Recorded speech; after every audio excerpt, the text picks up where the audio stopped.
Kita masuk lagi kepada bagian kedua dari video kuliahan kebumian dan pemetaan untuk topik ruang lingkup kartografi. Pada video pertama kita sudah membahas mengenai esensi pemetaan. Saat ini kita akan melanjutkan pembahasan mengenai ruang lingkup pemahaman dasar kartografi. Konsep kartografi sendiri ini sebetulnya merupakan sebuah konsep yang sudah lama yang tentunya sangat terkait dengan map making science atau ilmu membuat peta. Kartografi sendiri diartikan sebagai sebuah studi and practice of making maps, sebuah pembelajaran dan pelatihan dalam pembuatan peta yang tentunya mengkombinasikan keilmuan, estetika, dan teknis pemetaan. Kartografi juga dimaksudkan agar peta bisa memberikan informasi secara efektif kepada para pembacanya.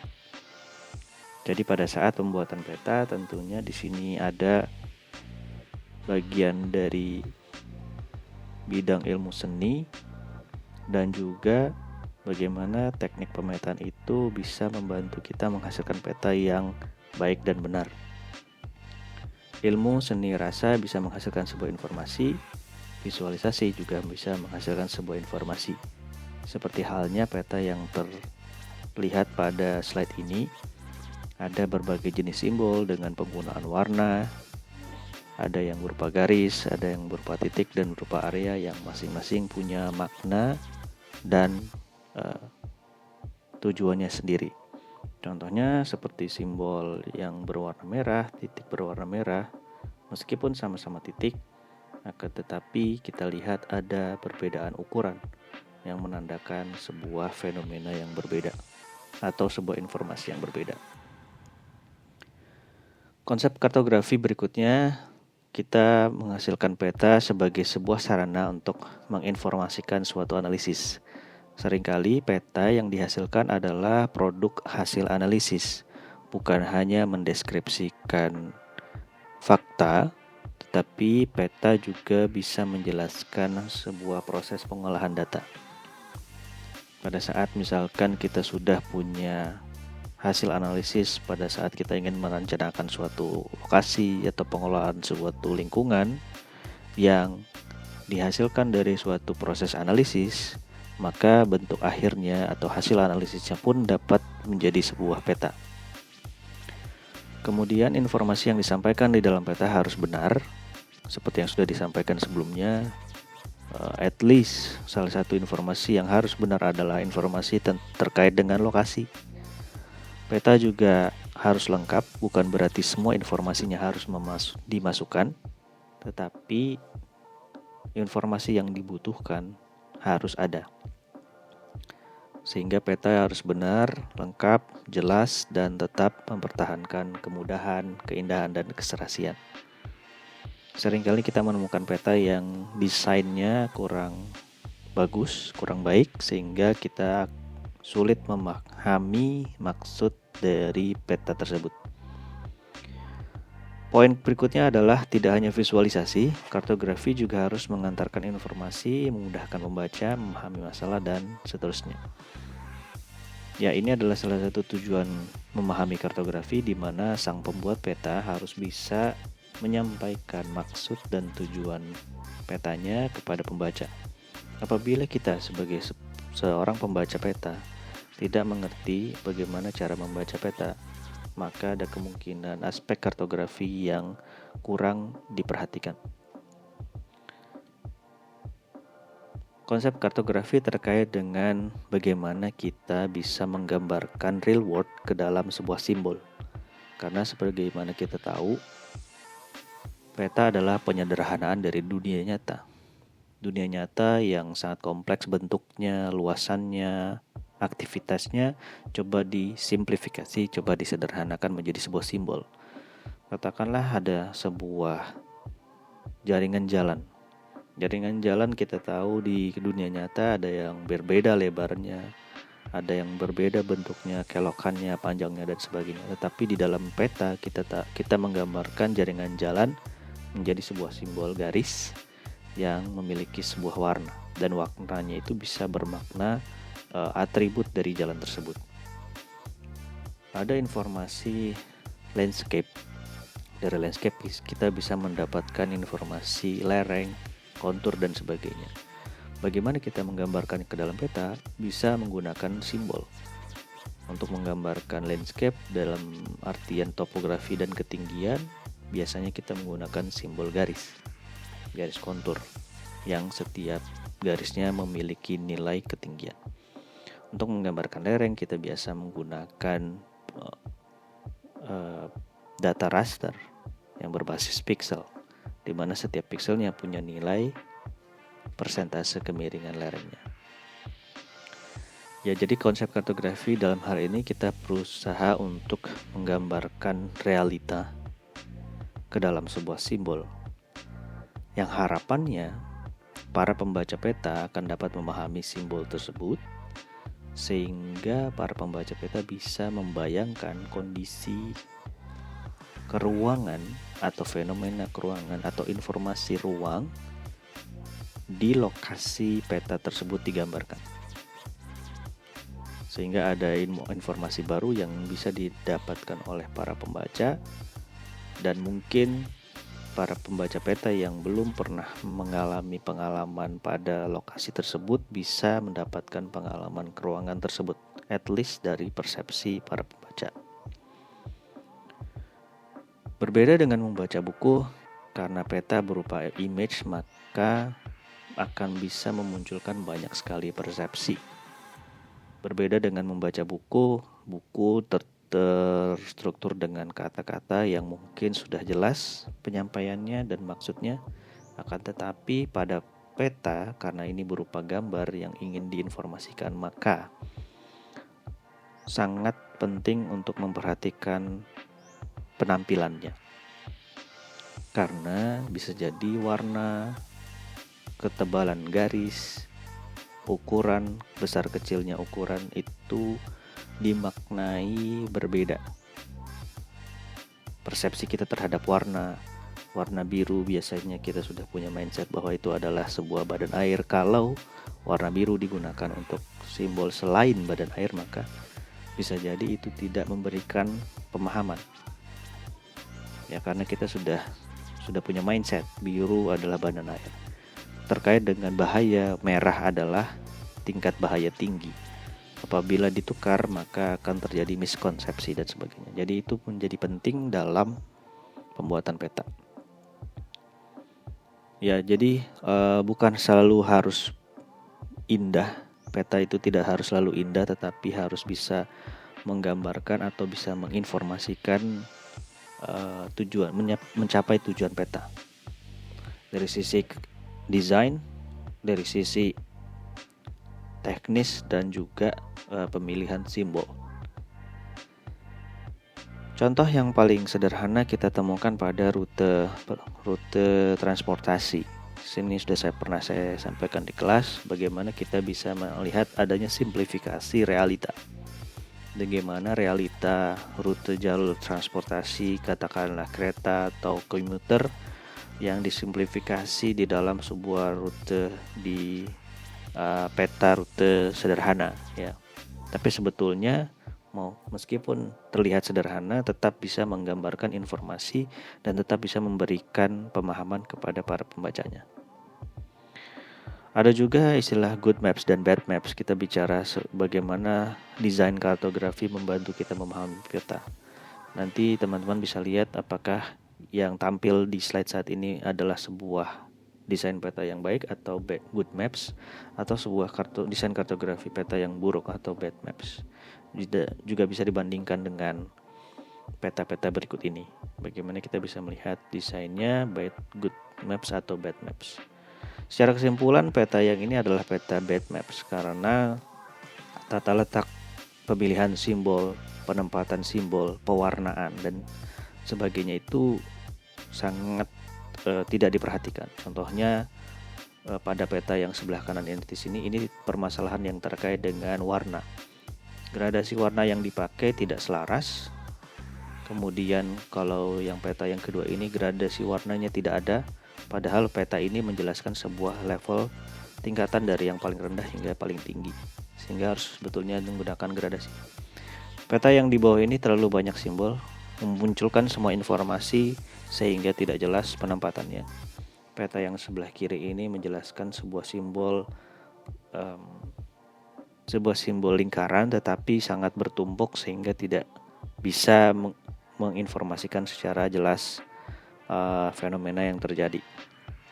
Sedangkan kedua peta ini adalah contoh peta yang good maps. Meskipun sederhana, peta sebelah kanan ini menjelaskan informasi dengan baik. Lingkaran yang dengan ukuran yang berbeda menjelaskan frekuensi perampokan. Di sini adalah peta perampokan. Frekuensi yang berbeda, kemudian simbol area juga dipakai untuk menjelaskan informasi yang berbeda. Sebetulnya di sini terlihat garis-garis jalan tetapi dibuat sangat tipis sehingga hanya memunculkan lokasi freeways yang utama dengan jalan-jalan yang utama. Yang terlihat di sini ada stasiun dan sebagainya. Yang sebelah kiri petanya juga didesain dengan baik. Sebetulnya ini menggunakan base map satellite image atau image dari satelit atau image penginderaan jauh, tetapi yang tidak menjadi fokus pemetaan dibuat satu warna atau grayscale sehingga kita bisa fokus melihat informasi yang ingin disajikan saja. Bayangkan kalau peta atau base mapnya diberikan warna aslinya, RGB-nya, maka akan sangat banyak sekali perwarnaan di sini. Tetapi desain peta di sini sudah cukup baik. Area yang tidak menjadi fokus peta akan dibuat tidak berwarna atau grayscale, sedangkan fokus pemetaan dibuat pewarnaannya. Ini adalah contoh desain kartografi yang baik. Terkait dengan sejarah kartografi, memang sejak awal sudah dimulai proses penggambaran muka bumi.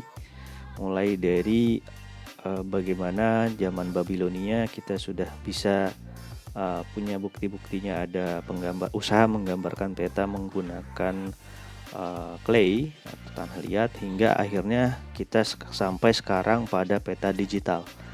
Jadi saat ini perkembangan pemetaan sudah sangat dinamis, sudah sangat maju. Pemetaan tidak selalu dicetak di dalam kertas, tetapi saat ini sudah bisa berbentuk digital seperti web, mapping, dan sebagainya. Bahkan juga ada aplikasi mapping.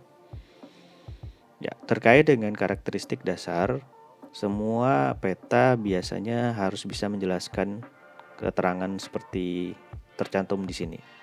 Informasi lokasi, kemudian atribut, kemudian peta juga tidak sama dengan realitanya, bahkan dia harus punya pengurangan atau reduksi dari realita yang saya biasa istilahkan dengan simplifikasi.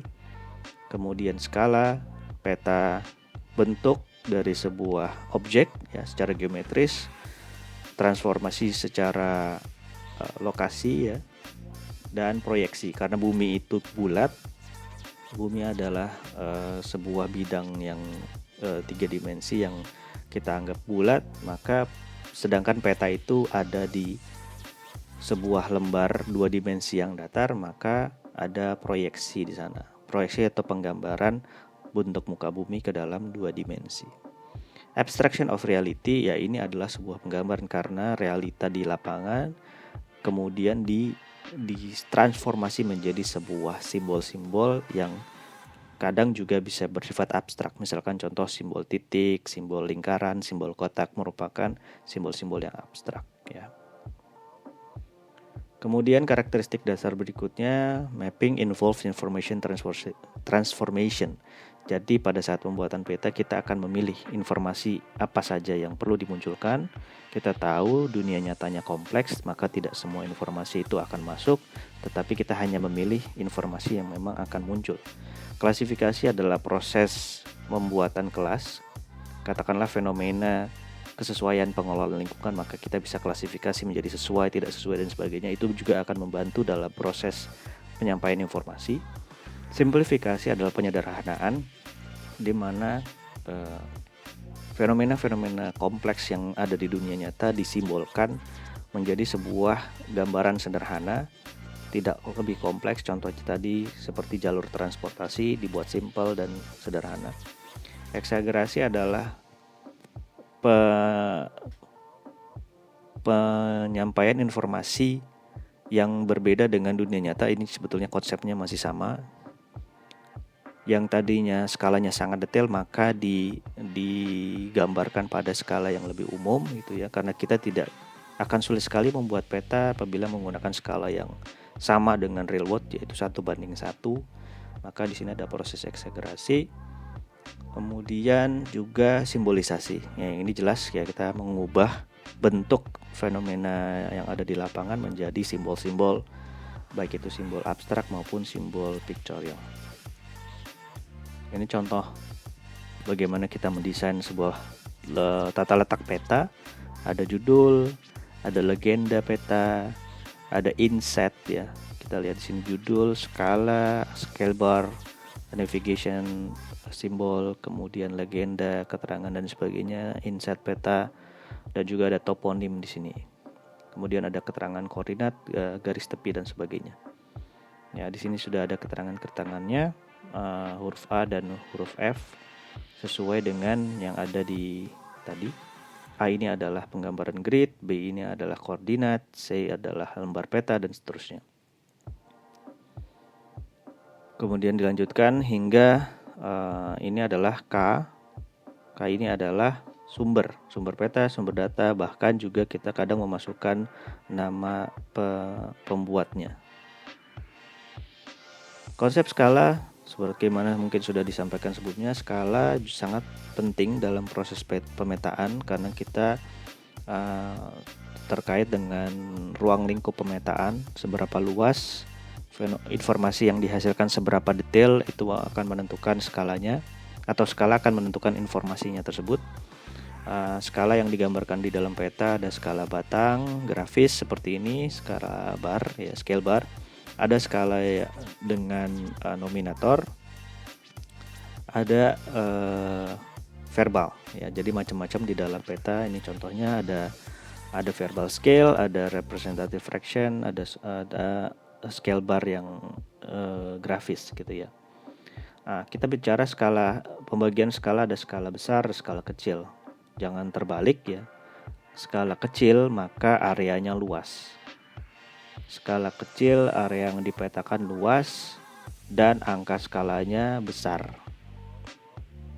Sebaliknya, skala besar yang dipetakan areanya kecil, tetapi dominatornya kecil juga gitu ya. Jadi dikatakan skala besar apabila angka skalanya kecil dan ruang lingkup yang dipetakan lebih sempit. Ini kita bisa lihat ya. Kalau yang seperti ini adalah skala kecil, area yang dipetakan luas, denominatornya besar. Sementara skala besar ini, skala besar, peta skala besar, angka denominatornya kecil ya. Ruang lingkup yang dipetakan juga kecil gitu ya. Jadi jangan terbalik, bukan berarti angka skalanya besar maka itu adalah peta skala besar. Jadi ini kebalikannya. Bagaimana sekarang skala mempengaruhi penggambaran ya? Semakin kecil skala maka akan semakin sedikit fitur yang digambarkan. Semakin kecil skala, fitur yang digambarkan semakin smooth, semakin halus. Semakin kecil skala maka akan menggambarkan fitur yang lebih umum, tidak detail. Semakin kecil skala maka akan menjelaskan pergeseran fitur yang semakin sedikit gitu ya. Contohnya seperti ini. Kalau skala besar kita bisa lihat ada pembagian wilayah yang lebih detail. Kita lihat ini ada sebuah area dan di dalamnya dibagi-bagi lagi menjadi area-area yang lebih kecil. Tapi kalau semakin kecil skalanya maka kedetilan itu hilang. Sebaliknya ini kalau dari skala besar ke skala kecil, sebetulnya yang dibolehkan dari sisi kartografi atau pemetaan adalah kita membuat peta skala kecil dari data skala besar. Jadi yang boleh dilakukan adalah mengecilkan skala. Tadinya yang kita punya skalanya besar, tetapi kita ingin membuat peta yang lebih kecil. Katakanlah kita punya data pada skala desa atau kelurahan, tetapi kita ingin membuat petanya pada skala kabupaten kota. Nah, itu dibolehkan. Jadi ada proses generalisasi. Yang agak sulit adalah bagaimana kita memperbesar skala. Kenapa? Karena kalau memperbesar skala tidak boleh hanya memperbesar ukurannya saja, melainkan harus juga menambah informasinya. Kalau ukurannya saja yang diperbesar tetap tanpa ada informasi baru, maka sebetulnya ada kesalahan dari sisi penggambaran peta. Karena harusnya semakin besar skala, maka informasinya semakin detail dan semakin beragam. Dari sisi peta ada beberapa kategori yang kita kenal sebetulnya secara umum adalah dua, peta dasar dan peta tematik ya. Tetapi sekarang juga bisa disebutkan ada peta referensi gitu ya. Reference map are multipurpose. Jadi kalau peta referensi ini lebih sifatnya penggunaan secara umum. Peta dasar menggambarkan informasi dasar seperti jaringan jalan, kontur, kemudian informasi penggunaan lahan atau tutupan lahan. Peta tematik menggambarkan informasi yang lebih khusus bersifat tematik seperti peta curah hujan, peta jenis tanah, peta geologi, dan peta-peta yang lain yang bersifat tematik, peta kebencanaan dan sebagainya. Jadi ada perbedaan antara peta dasar dengan peta tematik. Lebih dari itu, peta tematik juga bisa di breakdown lagi menjadi dua jenis, yaitu peta tematik yang bersifat kualitatif dan peta tematik yang bersifat kuantitatif. Pada saat kita ingin menggambar peta ada beberapa hal yang harus dipertimbangkan ya. Jadi pertama yang paling penting memang adalah skala. Bagaimana kita ingin menggambarkan ruang lingkupnya. Seluas apa yang akan digambar gitu ya.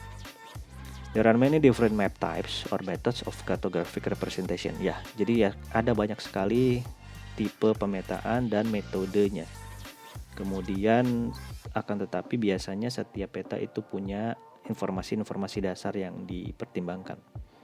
Kemudian depend heavily on of the division of the data to be shown. Ya, jadi ini sangat tergantung pada ruang lingkup yang akan dipetakan. Penggambaran peta yang salah biasanya diakibatkan karena pengetahuan yang kurang terkait proses pemetaan, kartografi, salah menggunakan simbol, kemudian misinformasi, dan tadi ya redundant atau informasi-informasi yang kurang efektif. Kemudian beberapa hal yang juga kita perlu pertimbangkan adalah tipe data yang mau kita petakan. Apakah datanya bersifat kontinum, apakah datanya bersifat diskret, bagaimana akurasinya, bagaimana dimensinya, skala berapa yang akan kita petakan. Kemudian di jenis data, di sini ada data nominal, data ordinal, interval, data rasio. Nah, ini semuanya mempengaruhi metode atau simbolisasi kartografis yang nanti akan digunakan dalam peta yang kita akan buat. Demikian bagian kedua yang bisa disampaikan. Akan kita lanjutkan kepada bagian ketiga pada video yang berbeda. Terima kasih dan selamat mengikuti.